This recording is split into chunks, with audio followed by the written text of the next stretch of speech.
Hey guys, welcome back to Frank's Garage. This is part 3. Yeah, part 3 of the repair on the Hyundai Santa Fe. Now, I did more investigation on the problem that this engine is having, and I'm having some doubts that it might not be the head gaskets. It might just be this right here, the VVTs, either the gears or the solenoid. Yeah, I'm having some doubts because these gears, when they go bad, they could give you the sensation that the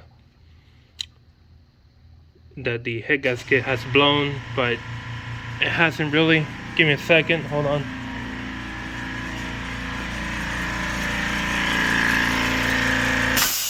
I forgot I had that turned on.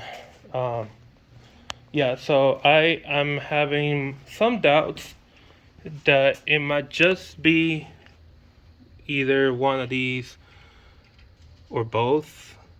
I don't know. Sometimes you just gotta do more digging to find out the true reason for this.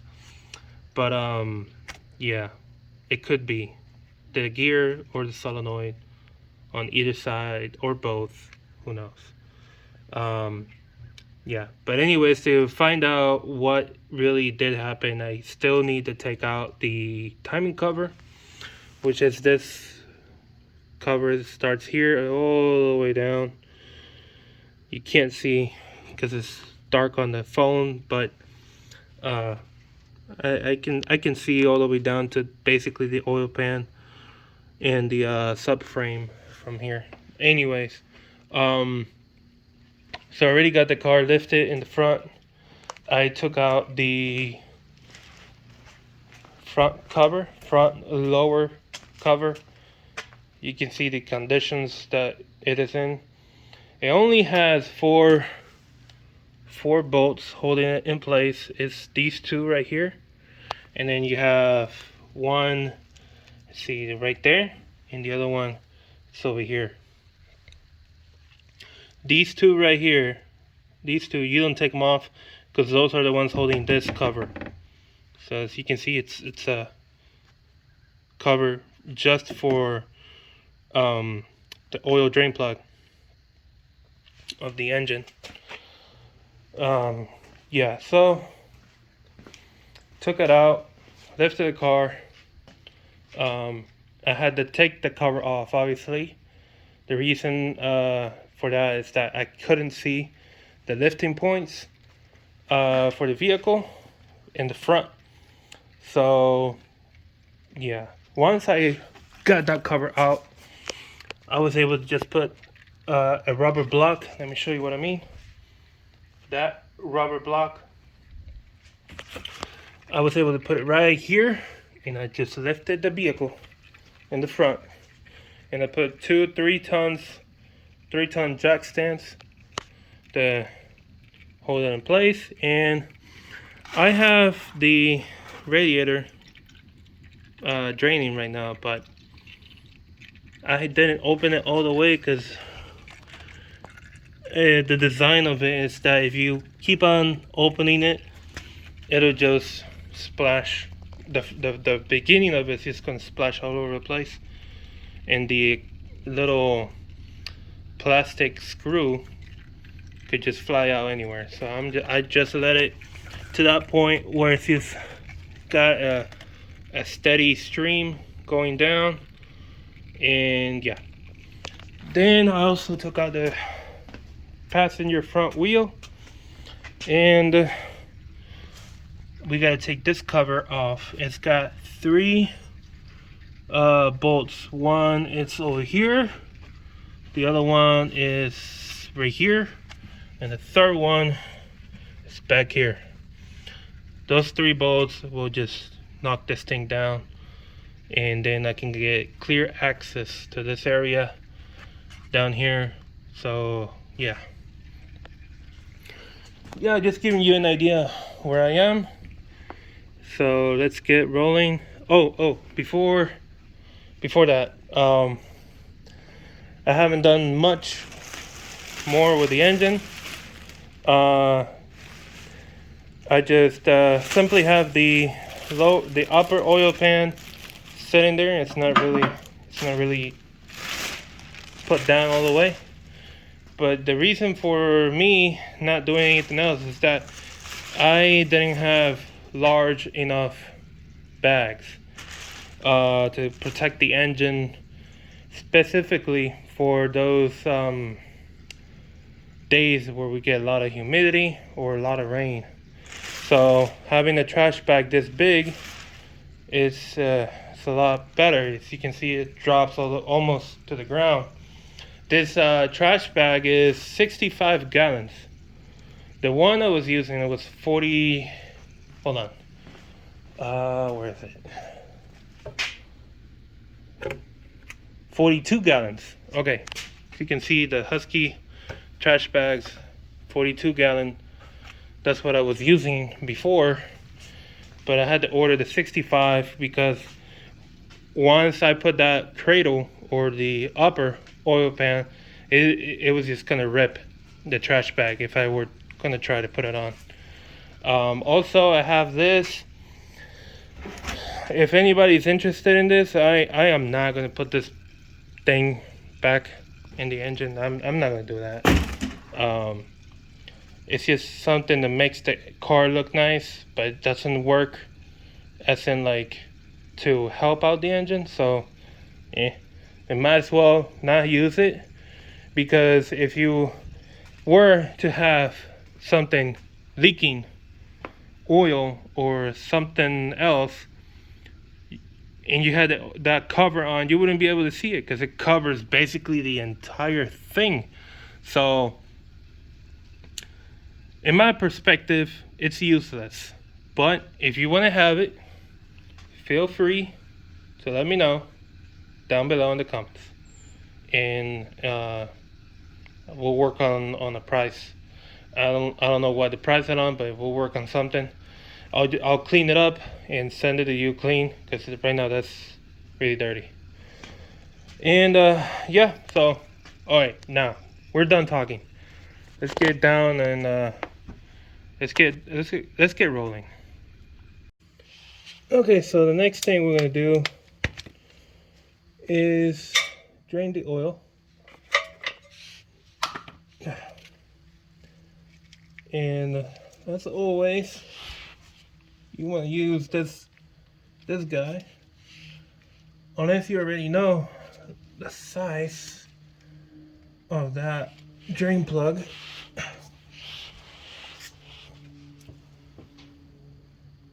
Let's see, you could be probably this size. Wrong. That was 15, so let's try 16.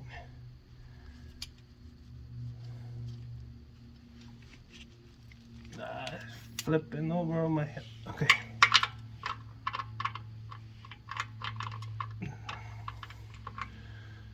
$17. Yep, 17 it is. Okay.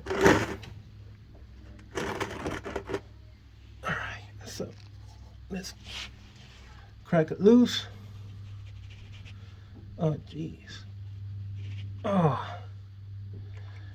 that thing is tight.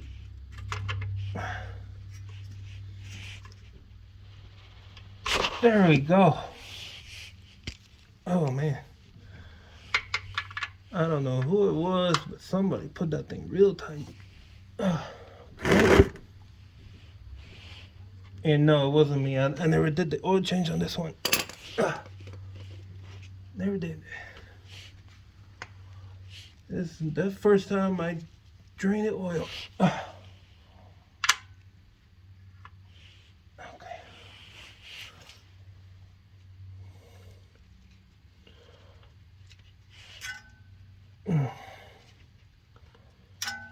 Oh boy. It could have cross thread. Oh, it got hard again. That's not good. That's not good. Oh man, hopefully it's not cross-threaded, because then I would need to get a new oil pan. Let's see.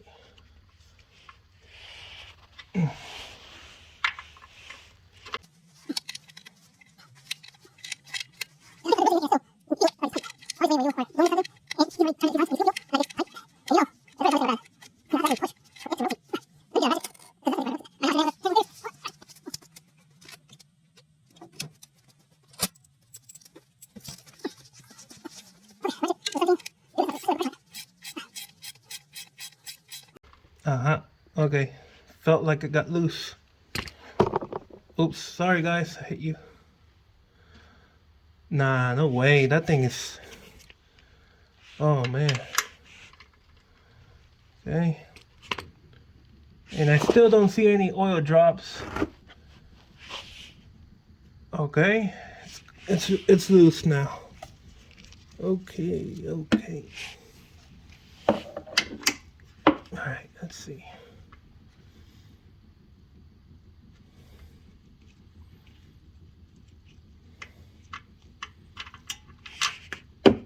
Okay.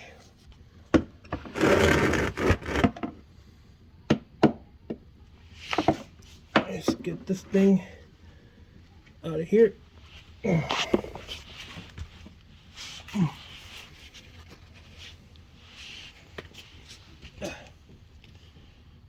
Okay, so coolant is not mixed with the oil, which is a good thing,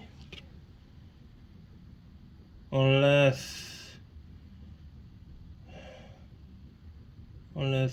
water comes out right after that. I don't know. I doubt it, because most of the time water would just drip out before the oil.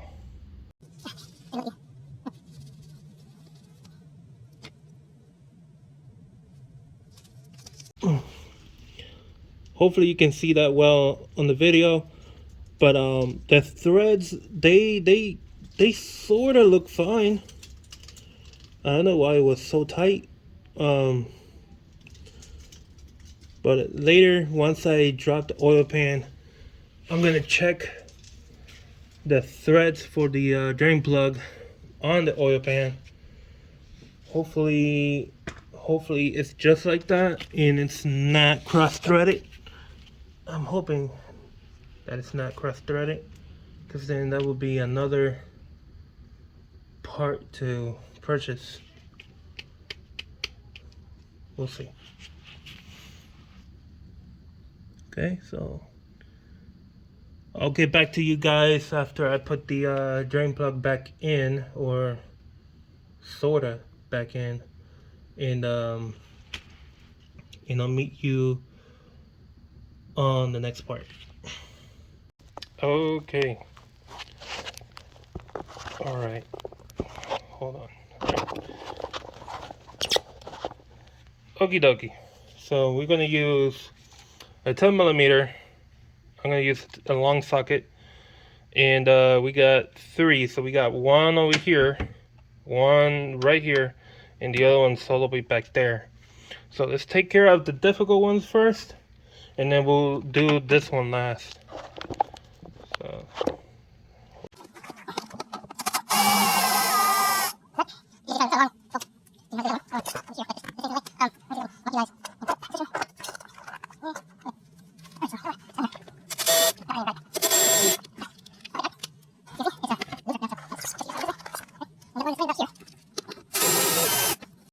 I think that's the last one, unless there's another one that I haven't seen yet.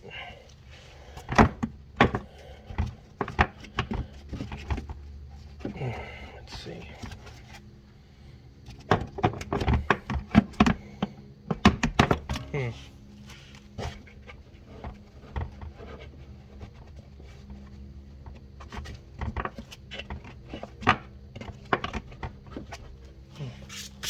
I can't feel anything. I don't feel another bolt here. Oh, yes, there is. There is another one. Yes, sir. And it's facing like that. Um, Let's see if I can see it from here. And this is not long enough, so let me get an extension.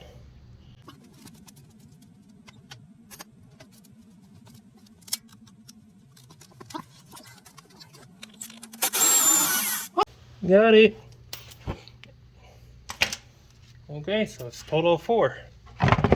And now we can take this out of the way.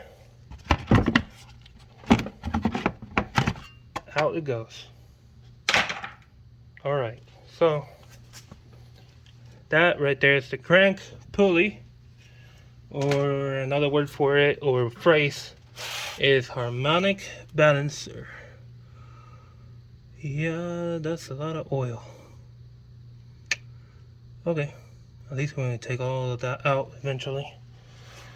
That's a whole lot of oil drippage. Yeah, okay. Alright. Alright, so now we're going to do, I believe the next step now is to do the water pump, but I'm going to make sure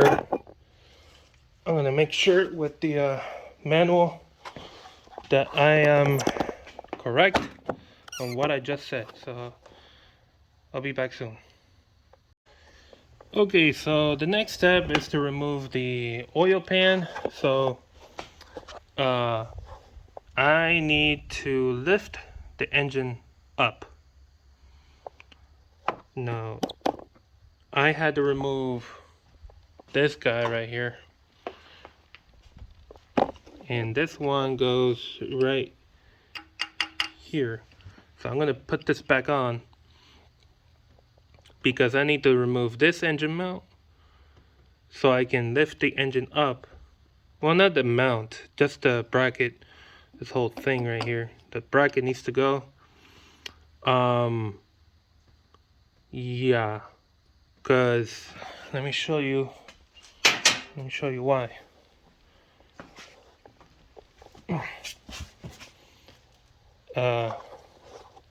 That let me turn on the, okay, so that right there is the edge of the oil pan, and is barely hitting, it's just almost on the subframe, and I need to lift the engine up so I can at least, my main concern is the bolt that goes right here on this corner, and as you can see it's blocked by this. So yeah, I'm gonna put that on, and I'm going to lift the engine on this side right here so it'll tilt like that, and hopefully that gives me enough room to at least throw in a wrench or a ratcheting wrench and just get the bolt that's on that corner, because that's the main concern right there. So I'm gonna go ahead and do that right now.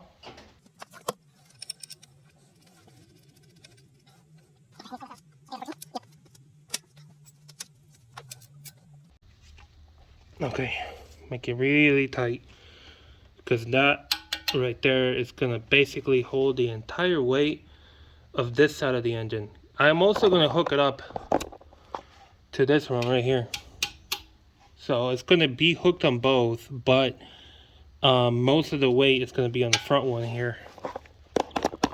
Yeah, so the next thing is to put that engine holder, or I forgot the actual name for that thing, but you'll see once I put it on. Okay, so what I was talking about was this bar, which is the engine support bar. That's what I meant to say earlier. That's it. Now I already have it really tense on both, and I already took out that bolt. I mean, not that bolt, the nut is this one. It's what size is this? 17. So it's a 17 millimeter. Use a long socket. To get that out. And yeah. So the other thing I did was move the jack stands further back so I can put the floor jack right underneath the oil pan with the rubber block that I showed you earlier.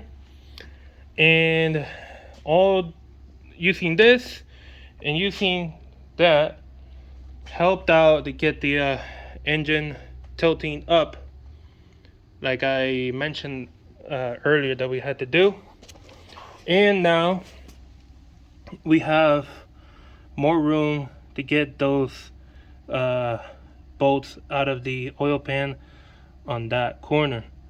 Those are the critical ones to get off because it sits directly over the it sits directly over the subframe.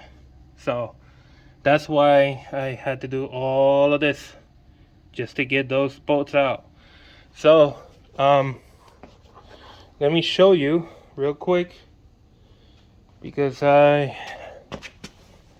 am about to stop for the day and to go back in the house. It's getting cold. My nose is already running. So let me. That should be good enough light. Give me 1 second. Okay, so the bolt, the most difficult one is the one right here.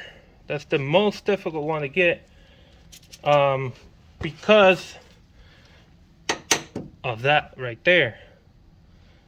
And you could probably unbolt it, but still you would need you can unbolt this, that's what I meant, but you still need to lift this up, the engine, in order to get to the bolt. So either way you gotta lift it. There's no way around it. You gotta lift it.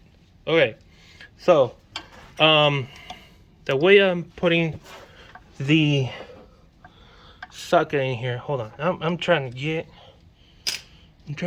a position where you guys can see and I can still work. Hold on, I think that'll be better. Okay, all right, so what I did was bring it from over here and grab it right there. My arm could probably be in the way, but that's the only way that I can find that this bolt is gonna actually walk out of here. I mean, I could raise the engine more. The thing is, if I keep on racing it, I'll be putting a lot of stress on the other engine mounts, and we don't want to be doing that because we don't want to tear the other engine mounts. So you gotta go easy, patiently get this one out. Right here.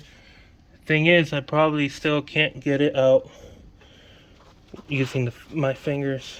Nope, still not going out. So I gotta keep going. Unfortunately, I cannot throw a ratcheting wrench in there because this is sticking down lower than the actual bolt. So the only way I see getting this done is the 1/4 inch. Hold on, I gotta move you guys again. I got nowhere else. Everything else here is aluminum. I got nowhere else to put you guys. So I'm just gonna go like this. But I'm gonna stop the video here so I can finish getting this one out quicker, because I need both hands for that.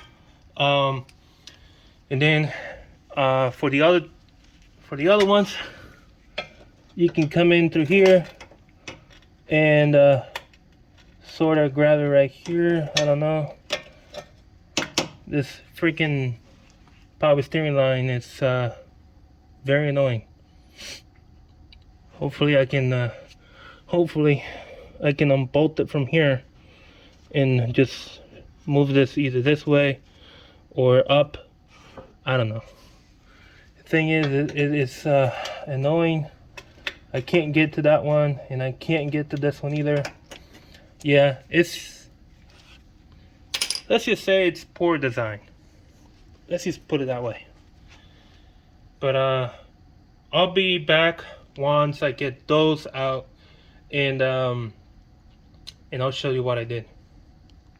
Hey guys, welcome back. This next morning, and I didn't continue because I had a runny nose, basically water coming down my nose, and since I recently got rid of COVID, I don't want to go back and get sick again. So let me explain to you what I did afterwards. So I did finish taking those bolts, especially the one right there, which is difficult because of this thing. So I ended up taking 6 bolts out of here. So there is one in that little corner right there.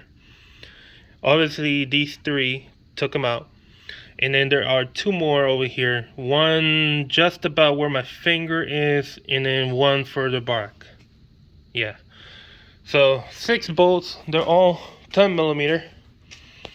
There they are.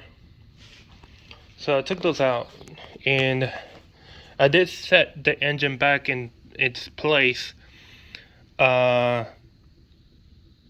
I had to close down everything. So I didn't want anything coming into the engine bay because my garage is not closed, as you know. So anyways, what basically my thing with the floor jack and the support bar was I was using the floor jack to raise the engine and the support bar to hold it in place after I raised it with the floor jack. Because raising the engine with the support bar, it's heavy. Let's just put it that way. It's heavy. You know, trying to spin this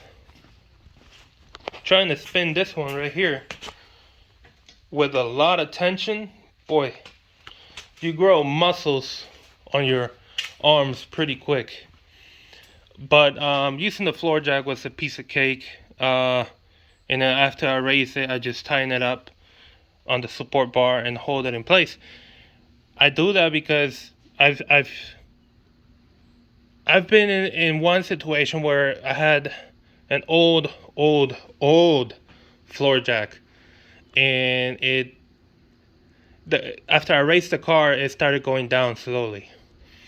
So yeah, it was a bad floor jack, but I don't want that to happen, especially with an engine and getting my fingers squished. I don't want that. So I was using both at the same time to keep it safe. Yeah, so remember that's a 17 millimeter nut. All I did was use the impact and just zip it down. Yeah, so now today I'm going to finish this video out by taking the oil pan off. So I already got 6 little bolts taken out. It probably has about 10 more on the oil pan to take off. And yeah, so that's it. Let's get going. Okay, so okay. I might hit you guys a couple of times moving my arm around. Oops. Sorry. Space is not on my side.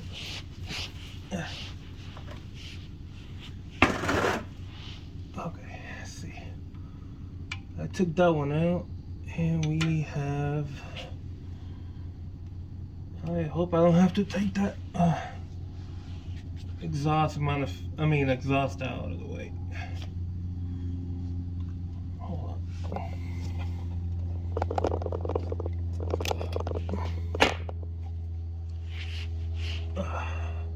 Oh no, I don't.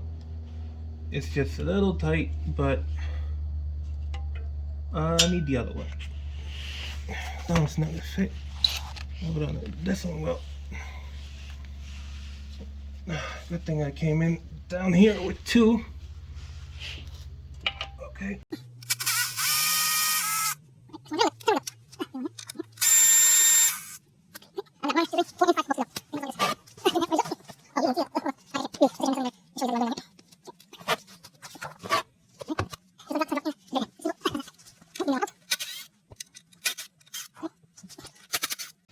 Okay, just got two left, but what I'm gonna do is leave them in there, loosened out. Okay. Alright, let me go get a prying tool and probably my rubber mallet so I can just get this thing out.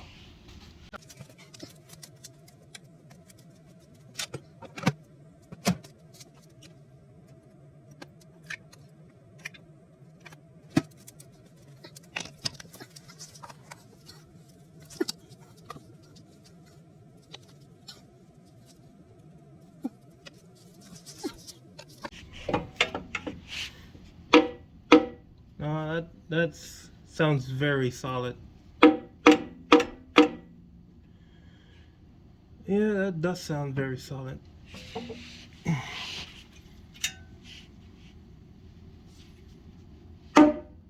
Yeah, I don't think that's gonna get out easy.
There we go. Starting to break. Okay. It's starting to break.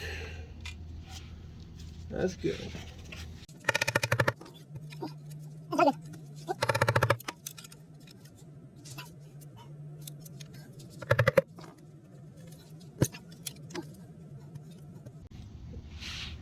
Let me show you real quick where exactly. Hold on. That's where I managed to get it opened up. Right in that corner. Thing is, getting over there is a little tough. But I'm gonna keep going. Let's see. Hold on, you're over here.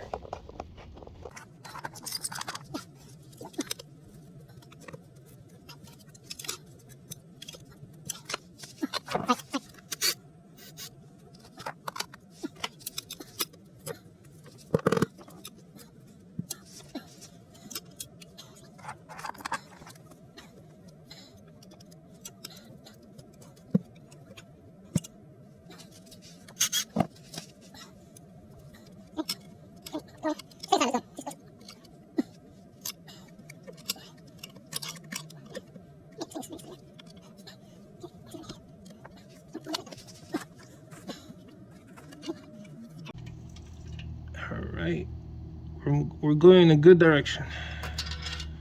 In a very good direction. Okay.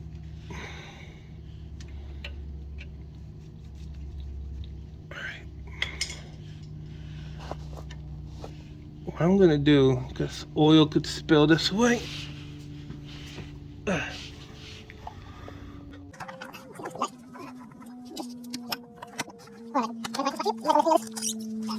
Sorry about that. I did touch the power button, and it had closed down the video. Right here.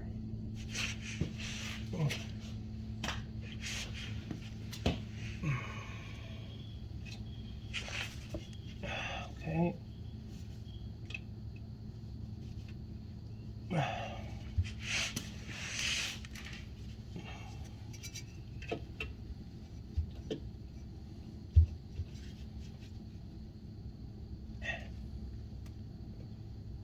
Come on.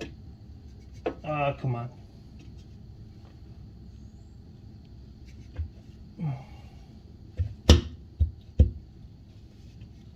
There we go. Just a little more. There we go. Okay. Okay, come on. Come to daddy. Alright. Oh, that's not good. That's not good. I was hoping for something better. I think that's a broken chain guide.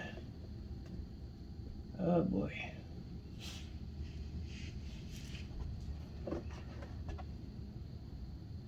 Yeah. Or broken pieces of whatever. Oh boy. Okay.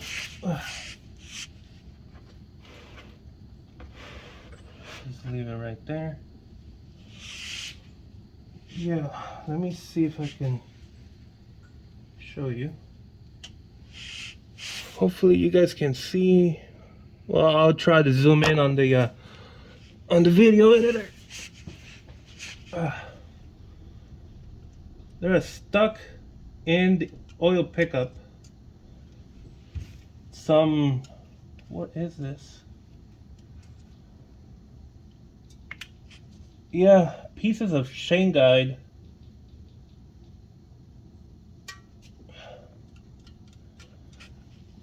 Okay, come on.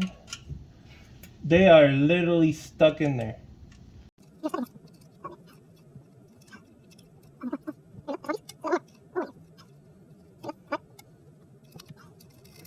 Okay, so it's probably the last piece that's stuck in there. I don't see anything else in there.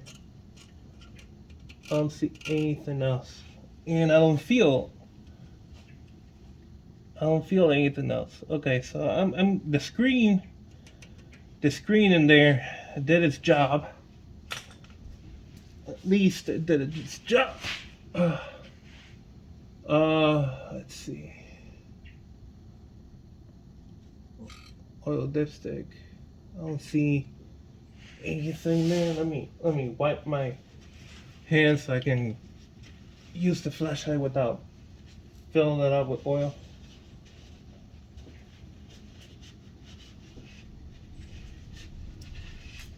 Okay.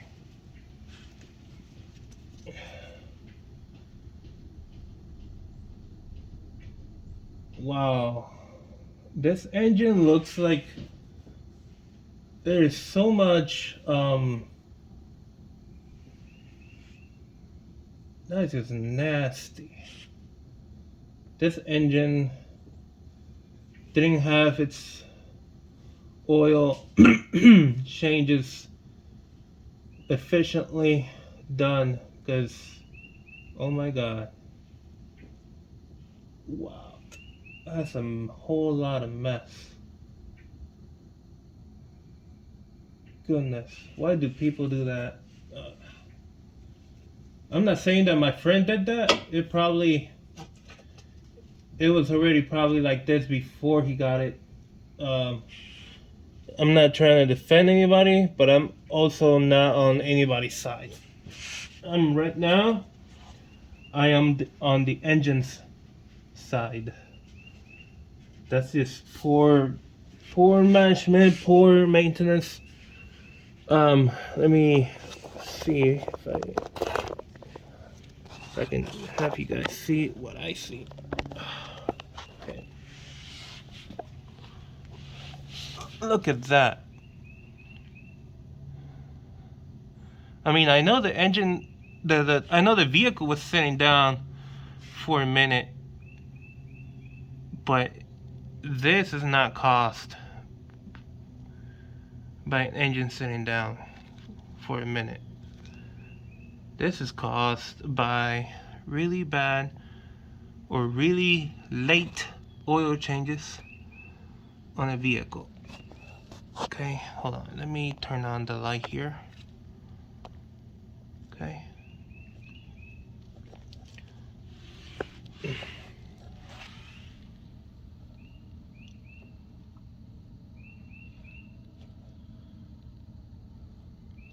That's just bad, okay? That's just bad. Alright. So, let me bring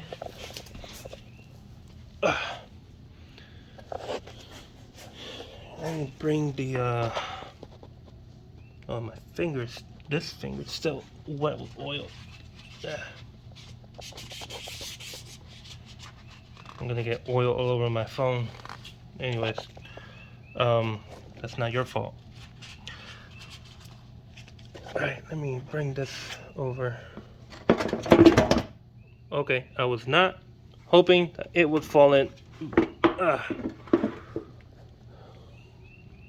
You can see the pieces right there of the chain guide that is broken inside the engine.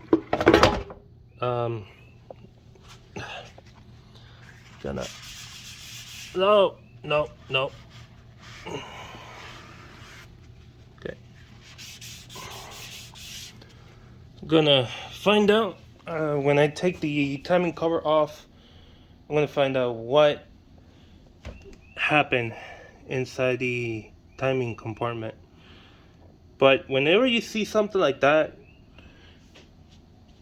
automatically tells you something is bad. Something went wrong, really wrong.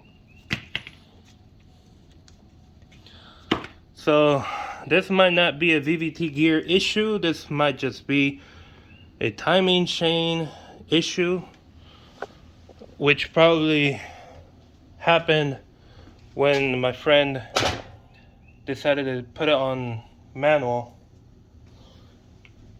instead of putting it on drive and not notice it and not shift up out of first gear and drive it down the road like that. So yeah, this vehicle is not one of those that will upshift if you forget the upshift when you put it in manual.